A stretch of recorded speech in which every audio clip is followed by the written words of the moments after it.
Sports fans, welcome to episode 3 of You Heard It Here First.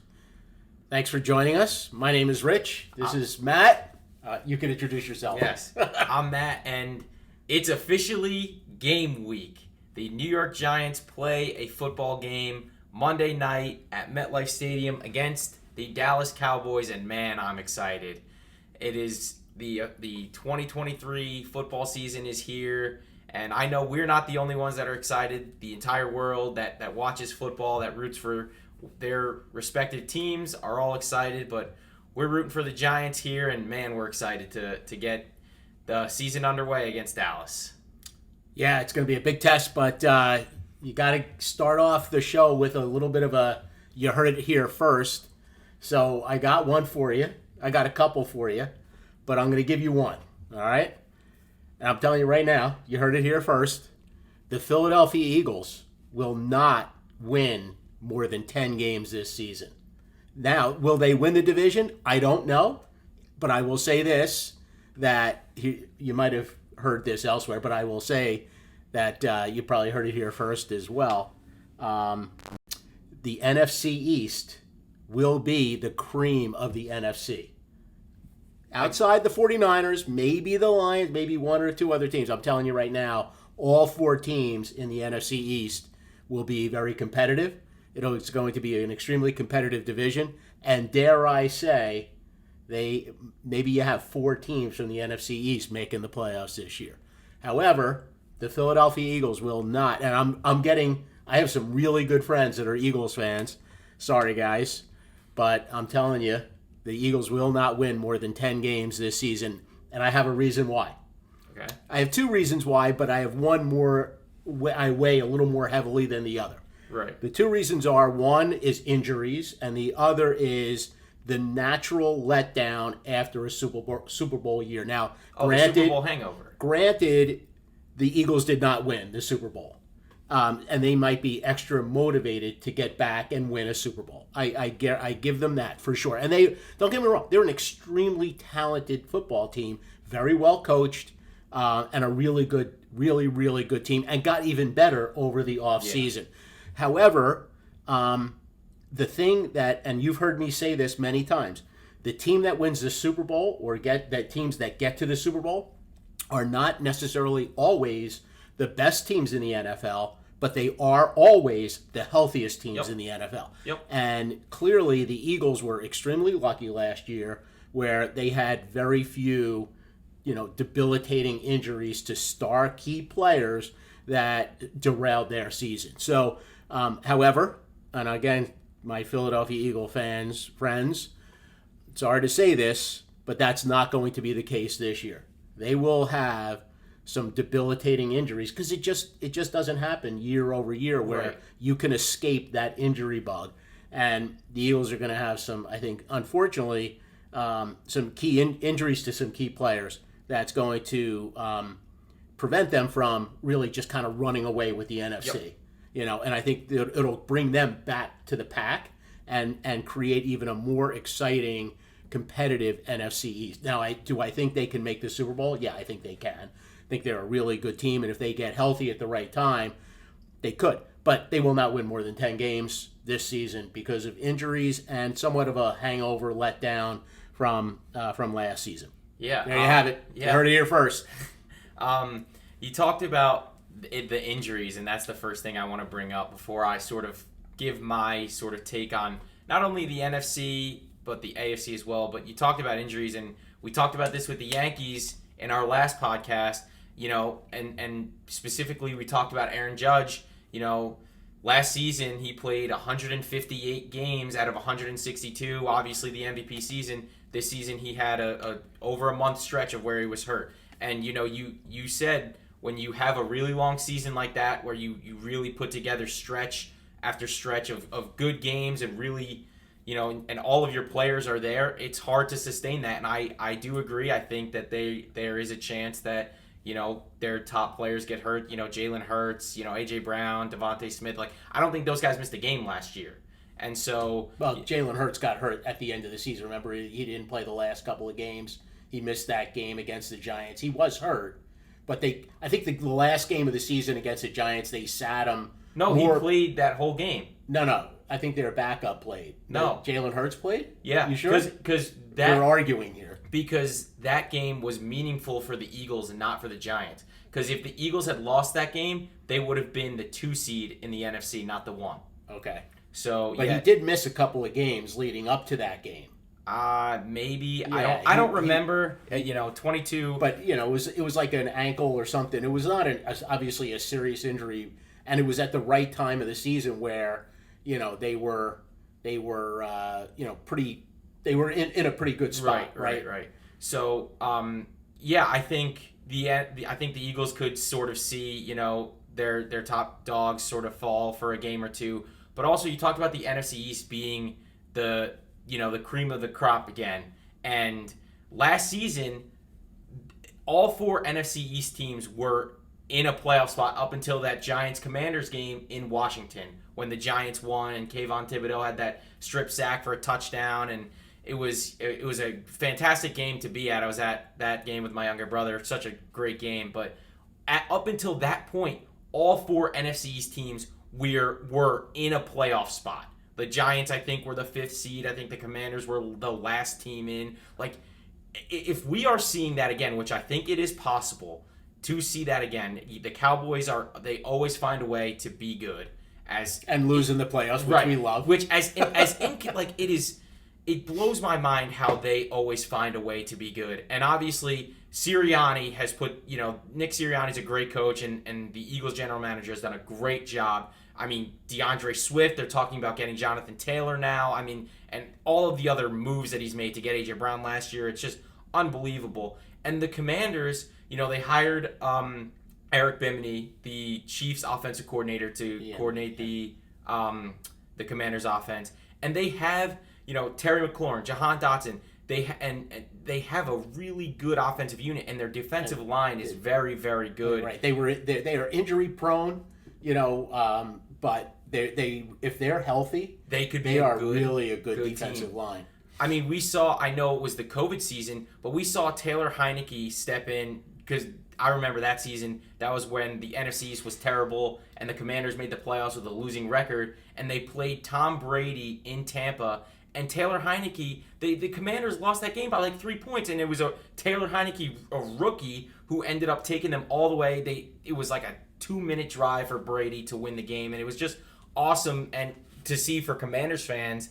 And if again, like you said, if they could stay healthy, they have a really, really good chance to put themselves in a playoff spot, which would be awesome for them. But I do agree. I think the NFC East is going to be the top division in the NFC, and I really, I'm going to, dare I say it, I think all 4 teams in the NFC East make the playoffs this year. I think there's no real slouch team in the NFC East. There's no guarantee, No, there's no easy game. No easy game. But I think at least 3 of the 4 teams win double-digit games. Yep, I completely agree with that. Including the Giants. Yeah, and I mean, dare I say. Outside of the NFC East, there's, like you said, there's really, in my mind, I think there's 2 teams. And you didn't mention you mentioned one, but you didn't mention the other, and I'll get to them. Obviously, the 49ers, McCaffrey, Brock Purdy, Deebo Samuel, they're the such whole a well-coached team. Yeah, you don't even... Coaching is right. You could speak about them very quickly, but the other team that I think is going to be good, and they were very good last year, Geno Smith and the Seattle Seahawks. No way. Sorry. There is absolutely no way Geno Smith... I think the Seahawks are a good team. Don't get me wrong, but I'm not a Geno Smith fan at all. I think whatever happened, look, let's put it this way. Football is a system game, right? And I think the system helped Geno Smith a lot, and he's got some very talented receivers on that team. But there is no way Geno Smith has a second season in a row. That's my prediction. I just don't like the guy. I think he's a marginal backup in the NFL. He had a great season last year. No, he did. I don't disagree. I think that his production will go down for sure. But like you said, they got Tyler Lockett, they got DK Metcalf, Kenny Walker. They're a really good team, and Pete Carroll showed that he can take that team back to the playoffs after having a few years of struggles. And he took a guy Geno Smith, who is a backup at best, to 12 wins or whatever they had last year. He was in a junk pile. Yeah, sure. I think that team has the potential to. I don't know about having 12 wins like they did last year, but I could see them being a 10-win team again and comfortably making the playoffs. Well, the only good news for the Seahawks is they play in a division with the Rams and it was just. I know. It's the Niners, the Seahawks, the Rams, and the and Cardinals. The right, Cardinals. so they're in the division with the Cardinals and the Rams, right. And those two teams are not going to be very good. Right. Regardless of Kyler Murray plays or not. Right. I just don't think the Cardinals are going to be very good, and the Rams look more like lambs. Yeah. Outside of Aaron Donald, Cooper Kupp hopefully can have a decent season, but. I know we're talking about the NFC. I do want to talk about the AFC, which we don't know as much about, but I think, obviously... There's a lot of good teams in the AFC. Yeah. I mean, really a lot of good teams. You could name... I can think of 5 off the top of my head that could make the Super Bowl. Yeah, and obviously I want to start with the Jets. Aaron Rodgers, there's, you don't need to say anything more than Aaron Rodgers. I mean, besides him, they added McCole Hardman... Alan Lazard, Randall Cobb. They brought in Dalvin Cook. And they have Garrett Wilson, who is a young star, offensive rookie of the year last year. Sauce Gardner has the potential to be a very, very, very good corner. And, they're, again, Robert Saleh, they sort of fell off at the end of the year last year, but they beat Josh Allen and the Bills at home last year.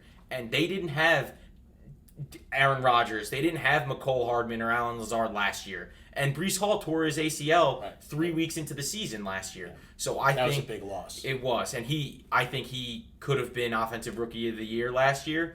But I think that the Jets are going to be a really, really good team. I think they're going to win the AFC East. And right now, if I had to pick a team to win the AFC, it's the New York Jets. Well, it's funny. Earlier this week, I said I have a prediction for you about the AFC, and my prediction was going to be Bengals-Jets in the AFC Championship game, which is very possible. Oh, very. But then I started thinking about it, and there are some really, not too dissimilar from the NFC East, the AFC East is going to be very competitive. Yeah. Extremely competitive, where you have, and maybe even the most competitive division in the AFC, where you have the Dolphins, who are going to be very good. Yep.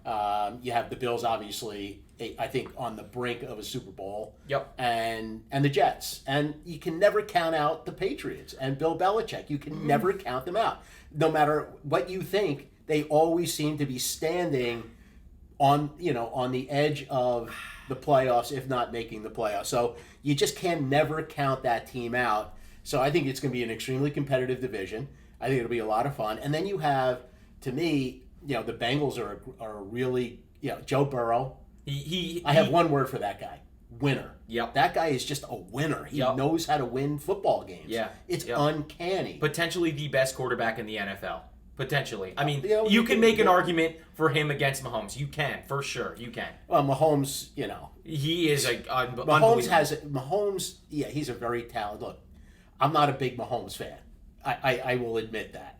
However, he has a lot of talent, but he has a great team and a great system. Yeah, Andy Reid is a great coach. He kicked the Giants' butts for years when he coached the Philadelphia Eagles. He was a really good coach for the Eagles. Really good coach, but that'll be interesting to see what happens without Bieniemy there. Oh, that is interesting. That's something I really haven't thought about. That's going to be interesting because he obviously designed that offense. Right. I mean, Andy Reid had a lot to do with it, but it'll be interesting. It'll be interesting to see because, again, the Chiefs are very talented. They have a good team, good system, well coached. Yep. So and then we'll see what happens with the Chargers. If the Chargers make a comeback. Yeah. Yep. So Justin Herbert has, Keenan Allen. Those guys are very good. Another team in the AFC that I want to talk about that sort of got overlooked is Trevor Lawrence and the Jaguars. Yeah. I mean, they overcame that deficit in the playoff game against the Chargers. Trevor Lawrence is he's really coming into his own. Seems like it. They added Calvin Ridley, Travis Etienne, Zay Jones, Christian Kirk. Like they have the potential. I think they will definitely win their division. They have a chance to make a nice run in the playoffs with again, Doug Peterson, a very good great coach. Great Great coach. coach. What, Super Bowl winner. Yep. Yeah, just you could see that team is believing in that coach and that system. Yep. And like the Lions are with Jared Goff. And, with their head coach, and seems to be Dan Campbell, right? Yes. And he's a good coach. Yeah. He's really a smart football guy.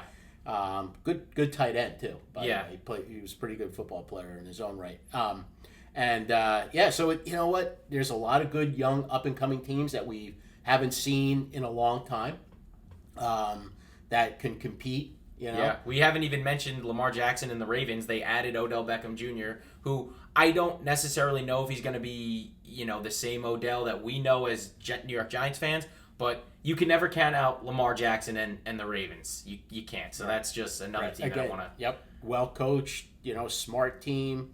We'll see. If it's all about injuries for that team, right?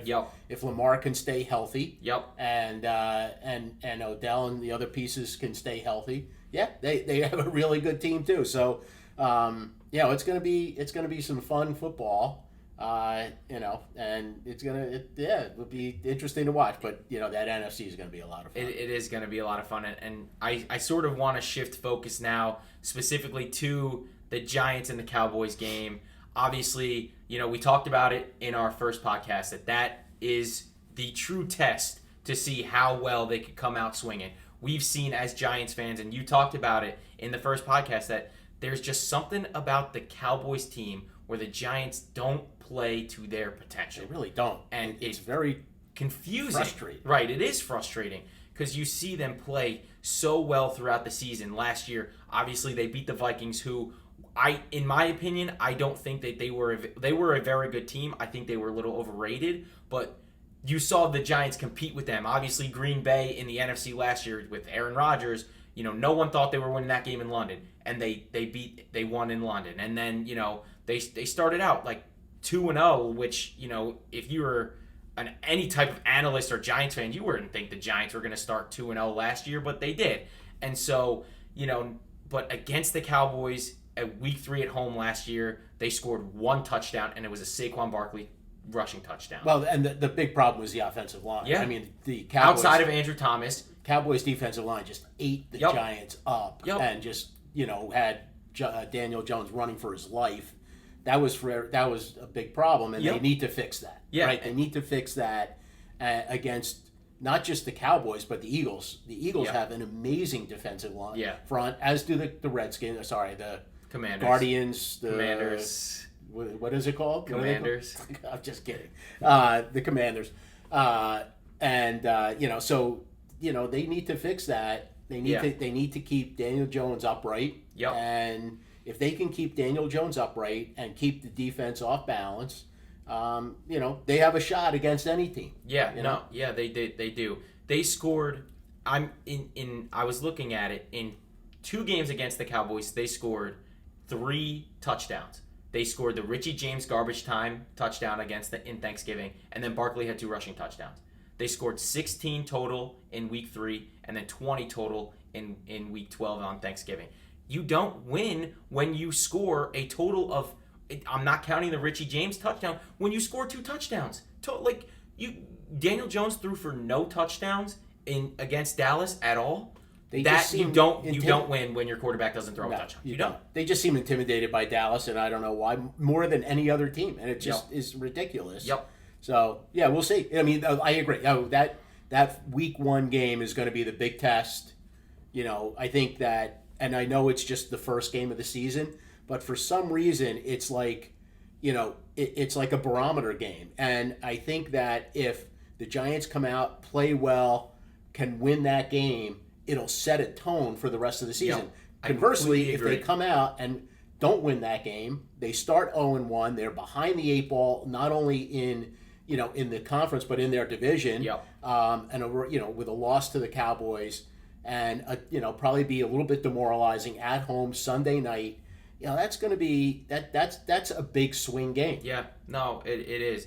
And another thing, we talked about offense. I want to talk about defense. Obviously, the Giants' defense they were very, very good last year, and that was highlighted by Dexter Lawrence. the best defensive tackle in the NFL. And I think it comes down, this game is going to come down to Dexter Lawrence making plays and bringing that energy on defense and forcing Dak. They have to put pressure on Prescott. They got to get to him, and I think that, Dexter Lawrence, Kayvon Thibodeau, Azeez Ojulari, the rest of the defense, they have to force Dak to turn the ball over, throw picks, and they got to sack the quarterback. And, another thing that they, in week 3, Ezekiel Elliott ran for like 76 yards, and Tony Pollard ran for like 105. That's like 180 yards total rushing. Yep. You don't win when you give up 180 yards total rushing. Yep. You've forced negative plays. You have to tackle in the backfield, and that starts with the defensive front and Dexter Lawrence and Kayvon Thibodeau. Yeah. And I think... Yeah, they just seemed overmatched and outcoached in that game, too. And they just were always off balance, and Dallas always seemed to be calling the right play. So, yeah, you're right. I agree. You got to keep that rushing yardage down. The one guy he's only been in the league a few years, but just kills the Giants is CeeDee Lamb. Yep. And he's I hate to admit it, he's a good receiver. Yeah, I hate admitting that. He's a very good player. It's just annoying, but he is a good player. Yeah. But again, sticking with the defense, the Giants, they bringing pressure, they forcing negative plays in the backfield. They blitzed 49 times in week 3. Wink Martindale, him for his blitzes and that crazy type of blitz that he brings. I think he's really going to bring out this defense with Bobby Okereke. I really think that he can totally mix it up now, and with real run-stuffing linebackers, they can sort of stuff the run and change up the blitz. And I think, it's going to come down to how effective is that blitz with Deonte Banks and Trey Hawkins at corner. If they can hold it down and let the pressure get to Dak, I think they can sack him, 4 or 5 times in this game, which would be huge. Yeah, that'd be huge. I'm not crazy about 2 rookies in the defensive backfield, but I think they're not starters, right? No, they are starting. Trey Hawkins and Deonte Banks are starting. What about Adorable Jackson? He's playing nickel. Really? Yep. Why? Because that's that's where Dable and Wink thinks he fits best. Huh? All right. Well, that's going to be a problem. That could be a challenge for those guys. But I think it's a good test to see, if Wink Martindale is trusting his 2 rookies on the outside to guard CeeDee Lamb, or whoever, I think it would be Deonte Banks is matched up with CeeDee Lamb. If he's trusting him, then that means that I have full trust in them too, because I know Wink knows what he's doing. He's very creative on defense, and I think that if he trusts his corners, then that means those guys, he's going to bring pressure, and he's going to force Dak to make bad throws, and those rookie corners are going to get highlight plays. He has to have a lot of trust in rookies in their first game to start blitzing, throwing the kitchen sink at Dak Prescott, because when you blitz, obviously you're leaving your corners on an island, all by themselves. And, But I think that's how you beat Dak. You can't give him... I totally agree. You can't, you have to put pressure on the quarterback. However, you're talking about now asking rookies to go up against, arguably one of the top 5 receivers in the NFL to, hold him down. That's a tall task for any cornerback, no less a rookie playing in their first game.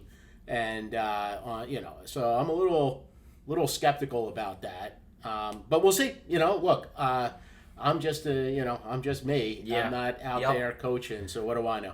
And on offense, we talked about the offensive line. In the 2 games against Dallas, Daniel Jones was sacked a total of 8 times across the 2 games. He was sacked 5 times at home at MetLife and 3 times on Thanksgiving. Again, when your quarterback is sacked 5 times in a game, you don't win games. Can't. Again, you have to give him time. All right, so I think we've beat the NFL up. We're not going to talk about fantasy football because I don't know about you. I think I am the worst fantasy football player known to mankind, and I don't know if you're any better. No, I'm not. Thankfully, your oldest brother, is a fantasy football savant. Yes. And that's the only reason I have any success in fantasy football. Nevertheless, we won't talk fantasy. So We beat the NFC up to a pulp. We beat the NFL up to a pulp. Let me hear your prediction. Yes, for, I was going to say, let me hear yours. AFC NFC championship game and the Super Bowl. Not necessarily who's going to win the Super Bowl, but who you think is going to be in it. And then we'll go to the predictions for the Giants Cowboys opening night. And so call it a wrap. The NFC championship game, I think, is going to be the Niners and the Eagles again. I can't get away from those. I two can't teams. get away from them. It's really, really difficult. And as a Giants fan, that stings. I'd love to see I think the Giants have a really fighting chance to get there, but I need to see it in season first. And then in the AFC, Jets Chiefs. And the Jets are going to win that game. And I think in the NFC, the Niners win that game, and it's going to be a Jets-Niners Super Bowl. And you don't have to give me a prediction for that. Let's leave it there. I don't know yet, but I think those two teams are in. I think it's going to be a Jets-Niners Super Bowl as of September 4th. That's a pretty bold prediction there, but I think that I think you might be onto something. I think that I'm going to go a little different. I'm going to go a little out on the limb, and I'm going to say it's going to be. I know I'm a homer here, but I'm going to say Giants-Lions NFC Championship game. I love it. I do. I really, really love it. And in the AFC, it was the first thought that came into my head, so I'm going to stick with it, even though I can be talked out of it, because I really like the Bills. But I'm going Bengals-Jets in the AFC, and I'm going Lions-Jets Super Bowl. So two also-rans for years, right? Yes. Basement dwellers and frustrating teams not to in the Super Bowls. How much fun would that be? If it's not going to be the Giants, how much fun would that? It would be very fun, but I do want to hear, why do you think the Giants will lose the NFC Championship? First, do you think it'll be a home game for the Giants? No, I don't think it'll be a home game. I think the Lions will have home field advantage. And why do the Giants lose? You know what it is? The Giants, I don't know why, but they never play well against the Lions. No matter how good or bad the Lions are, they just, ever since Lawrence Taylor ran back a touchdown 98 yards in Thanksgiving in 1982 or 81, whenever it was, his rookie year, which was one of the most unbelievable football plays I've ever seen. The Giants haven't had much success against the Lions, regardless of how bad they are. And we saw it last season. Didn't the Lions put up like 40 points? Yeah, the Lions just demolished the Giants last year. It was a really bad game. It was embarrassing. It was awful. Yep. So, and that was really kind of the start of the Lions. Well, I guess the Lions had played a couple of good games before that, but Lions were really coming on. Yeah, they were. Yeah, right. And that's the other part of the NFL. It's not just your injuries, but it's not only who you play, but it's who you play and when you play them, and where they are in their season. That's why this Dallas game is so important. Right. So anyway, Lions, Jets, Super Bowl. My Jet fan friends will be. Yes. I don't know if they'll be happy to hear me say that or like, no, please. Yeah, you're giving them the kiss of death. Knock on wood, of course. Knock on wood. And that is all contingent, obviously, on Aaron Rodgers staying healthy. Yep. Right. Completely agree. You don't want to see their backup anywhere near the football field. No, Zach Wilson will not help them out in any facet of the game. Yeah. So my prediction for the Giants-Cowboys game, I think Giants walk away with this one 24-17. I think DJ throws 2 touchdowns, one to Waller and one to Wan'Dale Robinson. Barkley rushes for 100+ and a score. Graham Gano kicks a 48-yarder, and the defense gets 4 sacks. Kayvon with 1, Dexter Lawrence with 2, Ojulari with 1. They force a defensive turnover with the McKinney pick, and they hold Dak to 100 less than 100 throwing yards, and Tony Pollard to less than 60 rushing yards. Dak Prescott throws for less than 100 yards? Yep. Really? Oh, yeah. That's amazing. Yep, and Tony Pollard rushes for less than 60 yards. It is a complete, the Giants just come out and they punch the Cowboys in the mouth. What was the final score? 24-17. So let me ask you a question. Dak throws for less than 100 yards. That doesn't mean that he's not throwing a touchdown. Pollard runs for less than 100. Runs for less than 60. Cowboys but that doesn't score 17 But that points. doesn't mean that they're not going to score or get down into, the goal line. Well, First of all, special teams and defensive. I never you're said that talking Daniel about Jones. between Prescott and Tony and Pollard. That's 156 yards total offense. Yep, but I never said that Daniel Jones wasn't going to turn the ball over. Okay. I think that So that you give is them short fields. I and think- that's how they score their 2 I think points, that 2 is- touchdowns. I definitely think, like we said, the Giants offensive line sort of struggles with that Cowboys defensive front. I think I'm not going to guarantee a Daniel Jones turnover, but I really could see a Daniel Jones sack, fumble, a misread and a pick that goes for a long way, or even a pick six. So I'm not ruling that out, but I think the Giants defense just manhandle them. And I really think that it's the Giants just There come you out go. and punch them in the You mouth. heard it here first, folks. What is The your Cowboy- prediction? The Cowboys get less than 200 yards total offense and yet score 17 points. Yep. My prediction, a defensive struggle. The Giants win 3-0. I'm just kidding.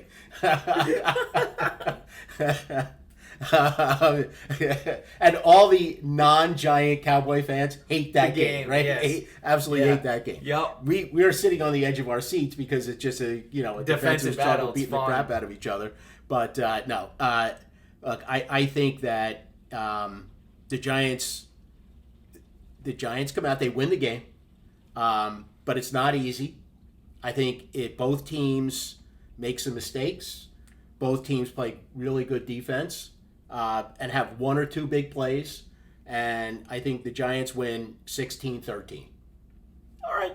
You know what? Yeah, we both have our predictions. I'd love to hear what other people say. Reach out to us on our social medias. Link in description, our Twitter, our Instagram, and our TikTok. Tell us what you guys think of our Super Bowl predictions, our NFC and AFC championship predictions, and our Giants predictions. And let us know what your predictions are for not only those 3 predictions that we listed, but any other games that you have. Obviously, the Jets and the Bills are one that on my list, besides Giants Cowboys, that are my highlight game of the week. Besides, obviously, my team. I think that game will be a ton of fun. But let us know your predictions. I'm just glad football is back. I'm super excited, and Giants have to win this game to really, like we talked about, get a fast start to the season, and in the division, they got to come out and win this game. Absolutely. They really do. Yep. Can't agree more. And I hope you all enjoy your week 1. We'll see you down the line. We're going to recap some of the exciting stuff going on with the Yanks lately. Yeah. Maybe in the next episode or 2. So enjoy week 1. We'll catch you on the rebound in about a week. So, Yeah. Thanks for joining. Really appreciate it. Go Giants.